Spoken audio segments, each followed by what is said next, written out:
I've got my good friend Warren Wiebe here today, and we're going to be talking about how your physical and mental health and beyond, your beliefs, your faiths, your spirituality, how they're all connected and how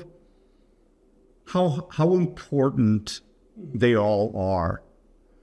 And Warren is a somebody like I like to call my good friend. I know. Absolutely, I feel the same towards you. And we've been friends over decades. Yes, exactly. There's one thing to have a friend over a short period of time. Yes. Long-term friendships. Yes, absolutely. Almost closing in on 30 years.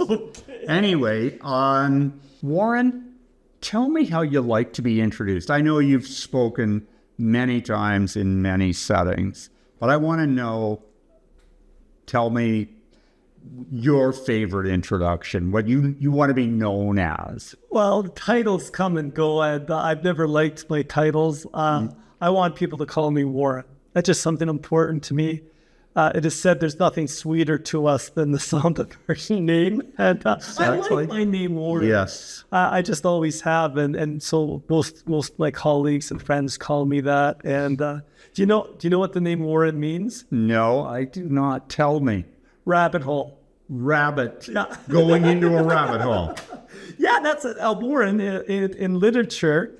A warren is a hole in the ground where a bunny goes for safety. Mm-hmm. And in that great classic Watership Down, on the opening page, it talks about the eagle circling in the sky looking for its prey. And the bunny rabbit sense that, and they go scurrying down into their warren. Mm-hmm.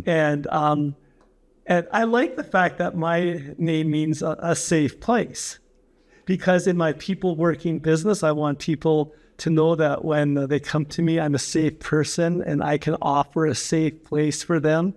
And so I'm actually kind of proud of my name. Yeah, well, it's something to be proud of, I think. Yeah. And it's, when you mention how people need a safe place, particularly when they feel vulnerable. Yeah. When they're hurting. Right.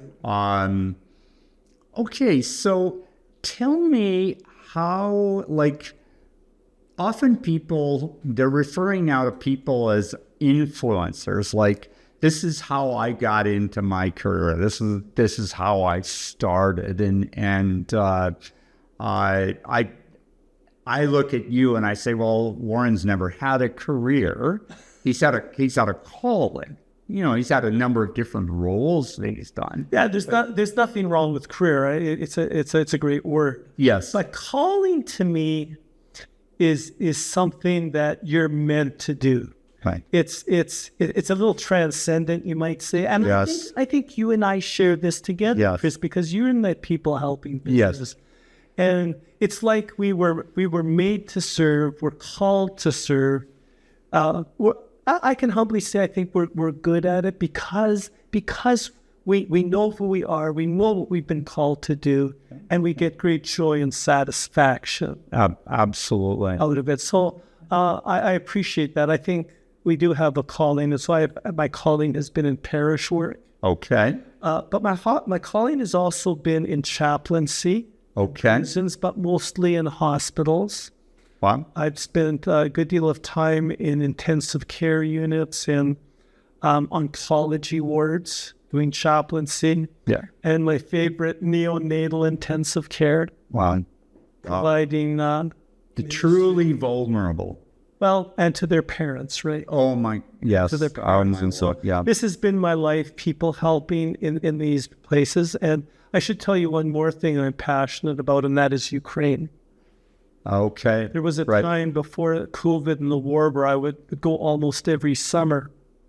I'm part of an organization called HART, H-A-R-T, Humanitarian Aid Response Teams. Okay. And we do work in gypsy villages, in orphanages, in prisons. Wow. And so this is my calling, if you will. Right. It's been thrilling for me to do this work. And so was it a plan of yours? Like, it came to you at one point where this is what I want to do? This is where I'm going to end up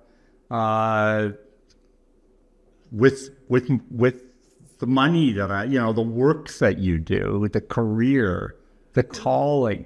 How did that happen? Well, yeah, that's a really interesting story. I have a very special story about how I got into service and serving people, and I've been thinking a lot about it because I'm in the throes of retirement. Okay. Which doesn't mean I'm going to stop. If you have a calling, you can't stop. You got to keep going. Yeah, exactly. But I've been thinking a lot about my work and how it all got started because, I'm in the, I'm getting older and how my career and calling started is a precious story to me. I mean, when I was in high school, my path was set. Chris, loved trees. I was raised in British Columbia. There's a thing there called the forest industry. Yes, oh yeah. Because of nature, I wanted to be out there. I was going to save the forests. And it's interesting now, 45, almost 50 years later, forests are back in the news all the time. Oh, yes, that's for sure. But my path was set. I knew what I wanted to do. And I remember in high school, none of my friends, what they were going to do with their lives, but I knew. Yes. I knew. And when I graduated from grade 12, I got a job at a place called Prince Rupert, BC, a construction job, which would fund my education to go into forestry. And one summer Sunday in Prince Rupert, I was attending a church service. Yeah. Okay. And after the service, the minister asked me something I'd never been asked before. He said, "Do you want to go to a funeral?" I was 19 years old. I'd never been to a funeral, so I didn't feel I could say no. So I went. Yes. I booked off work and went. What happened, Chris, was the town drunk. This was the label. Right. That had been given to him. It's not the label I'm giving him. It was the label that had been given. He had died. Yes. Who knows his story? Yes. Who knows if he had been married or in a relationship or had a family or had a job and law? Who knows his story? Yeah. But he was shunned. Would you say? Yeah. Okay. Well, what would happen? People would walk on the other side of the street. Right. That was his label. Okay. And he died. And so this minister asked me if I want to go to his funeral. And Chris, what I'm about to tell you is true. It's very touching to me even now, 50 years later. Mm-hmm. Chris, not one person, not one, showed up to this man's funeral. And that had an unbelievable effect upon my heart. I'm so sorry. We took him, the funeral directors and the clergyman and myself, we carried him to the grave. It was raining and I was crying. It bothered me that not one person cared about this man. Right. And, God doesn't talk to me very often. Maybe he talks to other people along here. But if I've ever heard him, he gave me a thought, I felt. Or this thought came to me. Right. And it was simply this: trees have bark, but people have hearts. That a little cheesy on ways, but it was powerful. Absolutely. What was I going to give my life to? And God blessed every forester. Thank you for your service. Right. Especially nowadays. Yeah. But what about me? You were talking about calling. Right. It felt like I would have a career in forestry, but I had a calling to help people. Right. And that was so firmly cemented in my heart. It changed the trajectory. That one event changed the trajectory of my life. Right. And it's the uncertainty, isn't it, of this person that died was calling out to you, or God was calling out to you. But there was this powerful thing that took place. His death was used to direct me into a life of service. Of caring about other people. You know, one of the things I believe very strongly is that I'm going to see him again one day. I just choose to believe that. Really? And I want to go up to him and thank him and let him know that in his death, through his death, I've helped. I think I've helped people. That's partial. That was because of you. Right. Your death was not in vain. Yeah. No. Exactly. No. Exactly. Exactly. Yeah. To honor you or to say goodbye to you. Exactly. My life was changed because of you, and thank you for that. Yes. Exactly. Yeah. Yeah. And that whole story, has it capsulizes who I am and my identity, and I love that story. Yeah. Well, I love that story too, and I love you. I love you too, Chris. Yeah. Warren, we usually do the word of the day today in Bedheadcast, our structure. And what is the word today? The word today is Siksikaitsitapi. Siksikaitsitapi. Right. I do not know what that means. Okay. Have you ever heard of the Siksika Nation? Yeah, it's east of Calgary here. Of course I That's have. right. Yeah. Yes, that's right. It's a First Nations Indigenous tribe, and that's the land that we're sitting on today. Yeah.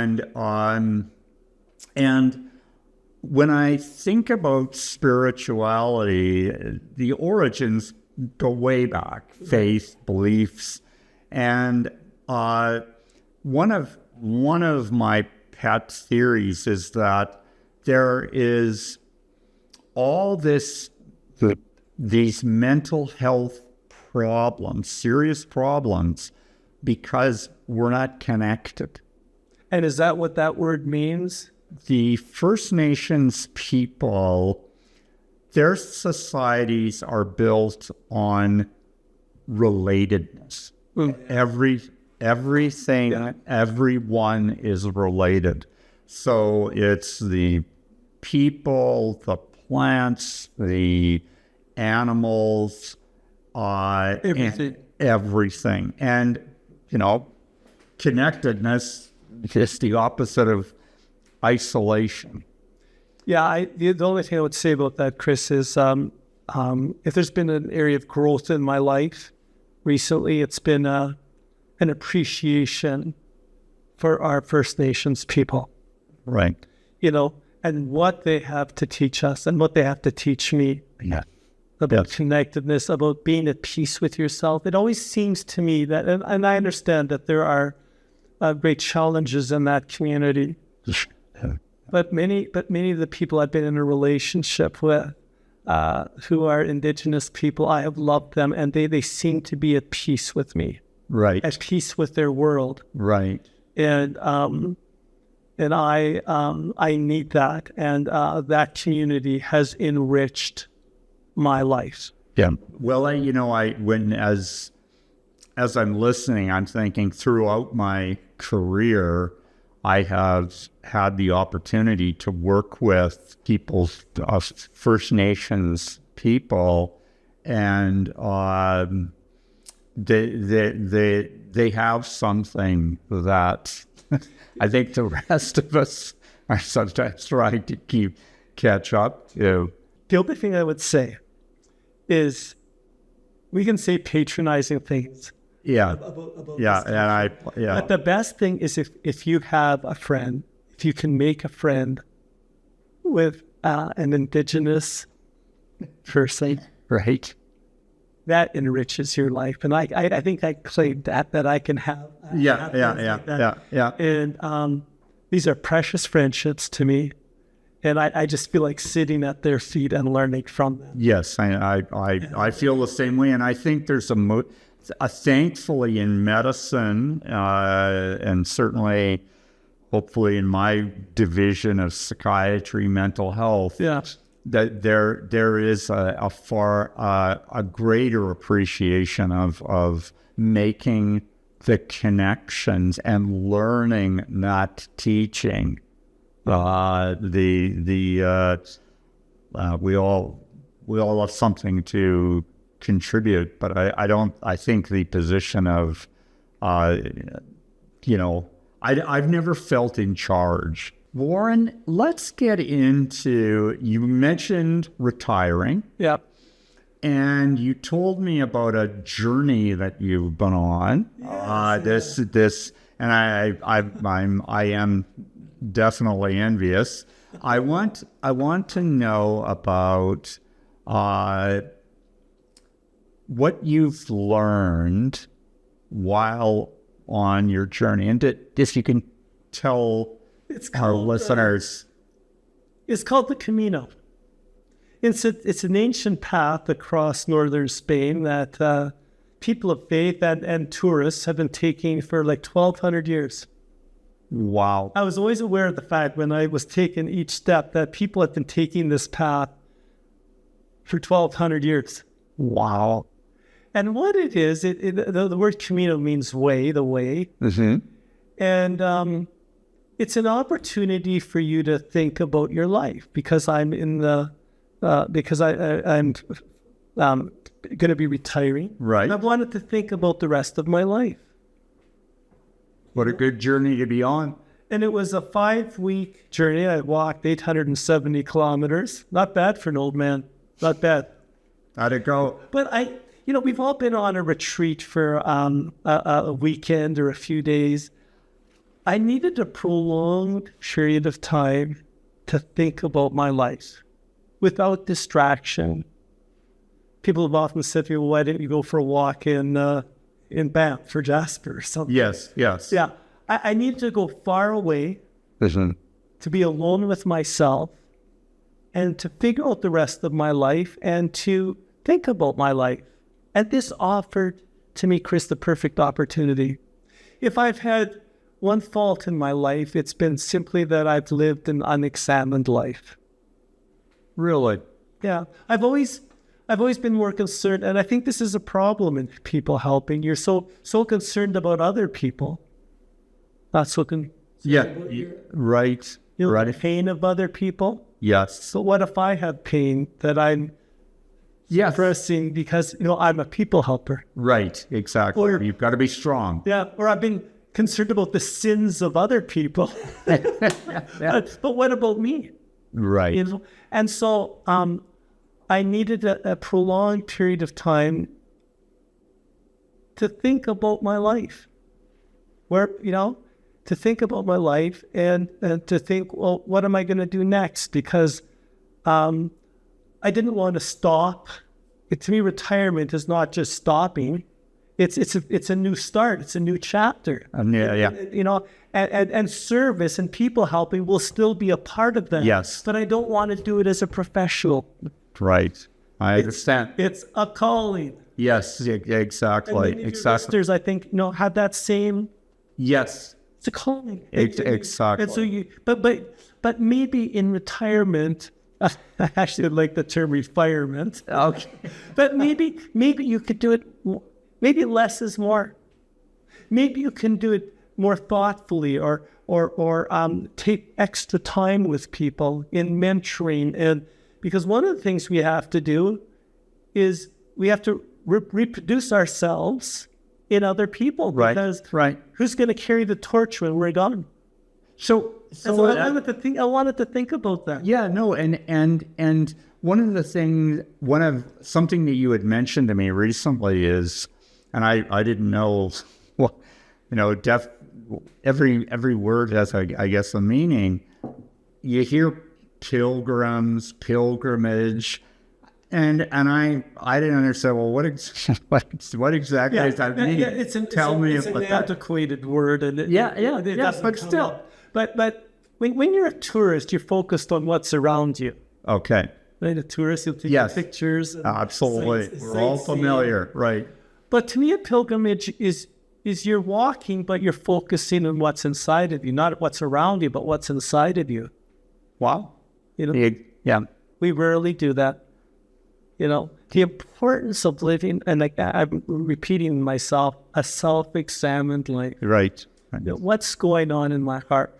Why am I doing the things that I'm doing? What are the things I worry about? Mm-hmm. What are the things my heart yearns for? Mm-hmm. Again, this funny thought, but I had this thought, I have to be a warrenologist. I have to get to know myself, right?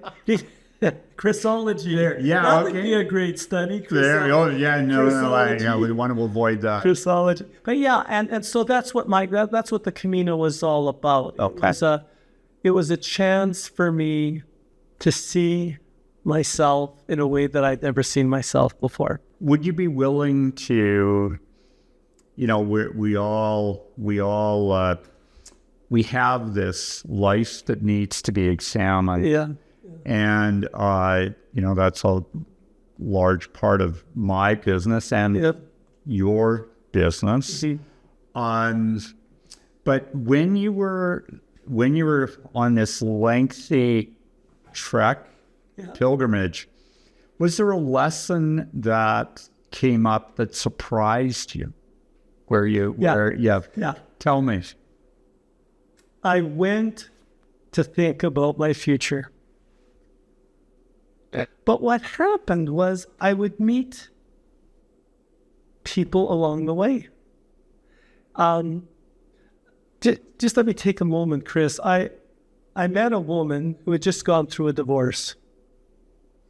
And she was hurting.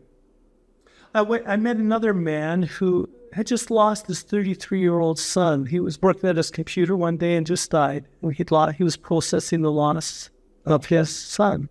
I met another man who cares for a special needs brother.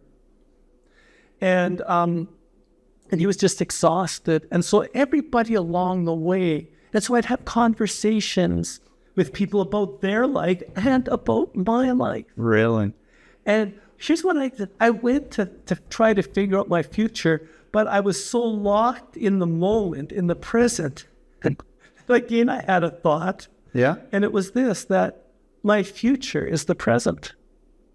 That was my thought, that my future is the present. Because, and I, of course, I'm not talking about, it's important to plan for the future, but especially nowadays, who knows what the future holds? It's a fool's game. Yeah. I think we can be so focused on the future, we forget to live today. And if there was one thing that I really learned, it was to be more concerned about the present. At who was in my life in the present? Am I being authentic with myself presently? Am I being truthful with myself in the present? The future is going to unfold. We can't control it. But what I can control is the people I'm around in the present. And so the conversations I had with people all over the world who were all trying to work something out in their life was rich beyond words. One quick thing.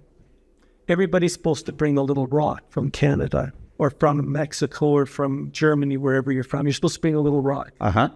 And there's a big hill with a cross on it.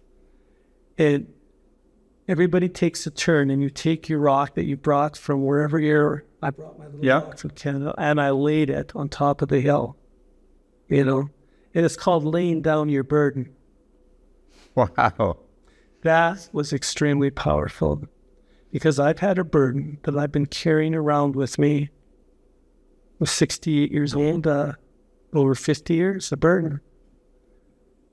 And there was something powerful about taking that rock, putting it down underneath the cross. And even people who are not religious did this and found it to be a very powerful experience. There comes a time, Chris, when and it's part of our mental health, if we're going to survive, we have to lay down our burden.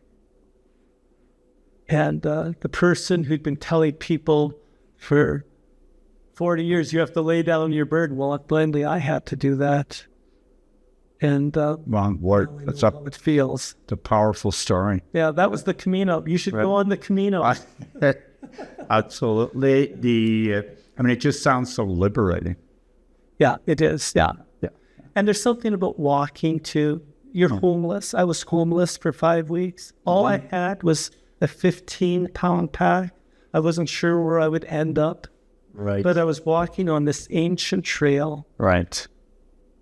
thinking, meeting people, feeling the breeze, through ancient vineyards and olive groves. And I did my business with God. We always end the show, I have a few closing comments, but with a little bit, sort of a task or some homework for people if they're interested to learn more. And it'll be... Would you call it homework to do? Or? Well, maybe homework's... An antiquated term? Maybe homework's a bad word, but sort of, well, homework in terms of if you want to learn more, you want to explore more. When I'm sitting beside you, I would want to ask, well, do you have a book that you felt was very helpful? Did you have a link? Did you have a suggestion? I mean, the suggestion you have about living in the present, I mean, nobody needs practice with living in the future, that's for sure. But it is such an important, it keeps coming back to these simple but very important messages of being present. But something where you think, you've been very kind to share your story, to illuminate, to make Bedhead Cast a better show. But also if you wanted to, if there's something more you want to say to our people. Well, you said a book that was very helpful to me. Okay. It was a book by a Catholic priest named Henry Nouwen. Okay. Nouwen, I think, called The Wounded Healer. The Wounded Healer. That book had me at the title page. Yes. Same. Wounded Healer. Same. And that really centered me. That really helped me. He talks about, the suffering world. Uh-huh. And I think we'd have to say, we've always said that the world is bad, right? But no, it really is. It seems that way, right? Like with all right. this, Yeah, not to laugh. So he talks about the suffering world, and then he talks about the suffering generation. And when you think of our young people, I love our young people. I love them, but the things that they are facing, the challenges that they are facing. Now, this is an old book, but even back then, he was talking about this, a suffering world, a suffering generation, and then he talks about the suffering individual. Well, he's peeling away the onion. And then, Chris, he talks about the suffering minister or the suffering caregiver. And if there's one thing I'd like to say in our talk, it's about our caregivers. It's about our caregivers, who work in our hospitals and our nursing homes with our special needs, children and so forth. Yes. Our caregivers. That is a calling. That is the work of God, if I could say that. That I want to recognize these people. Yes. Our first responders. Yes. But so he talks about the world, the generation, the individual, and then he talks about the caregivers. And sometimes it's out of our woundedness that we give our best care. I think we're always more attracted to people who have suffered. Mm-hmm. If I'm around somebody and their life has been perfect, and they've been success upon success, and they come to my hospital bedside, go away. But somebody who suffered, and so Henry Nouwen's work, and I would highly recommend it, The Wounded Healer, kind of helped me more than anything else, if you want to know a book. Well, that is going to be the next book I will be purchasing. Yeah. Thank you very much, Warren, for being with us. So I just wanted to summarize today's show, and Warren's an old friend of mine, and he was the husband of a colleague, student of mine years ago, as a psychiatrist, Dr. Burkett, and amazing psychiatrist. And I wanted to talk to Warren, have a conversation about spirituality or faith and the role that it plays in mental health and even physical health. And Warren described that very well, I felt. And the other thing we talked about was his journey from sort of figuring out that he wanted to be a healer from somebody reaching out from the grave, the most unlikely person, and how that changed him, and from his work in prisons, in helping the families in an intensive care unit, neonatal intensive care unit, the sort of most fragile beings that we deal with in medicine, and cancer wards or oncology settings, and even the Camino where he took that pilgrimage, learning about himself, and the people that he touched there, and letting go of his burden, form of a stone. And lastly, we talked about the role of Indigenous healing and our surrounding First Nations people here south of the border. When I'm in San Diego, we only talked about it, but it's important, the connectedness, the communities that exist there, and how important that is to healing, how people want to feel like they matter. And I promise we are going to get somebody on to talk to us about this from an Indigenous person, somebody who truly understands, and we can explore that. I wanted to thank you for being there for another episode of Bedhead Cast. And if you can like us, or you can subscribe to us, or even if you want to sponsor us, we would thank you for that, because we want to keep this going. And good night.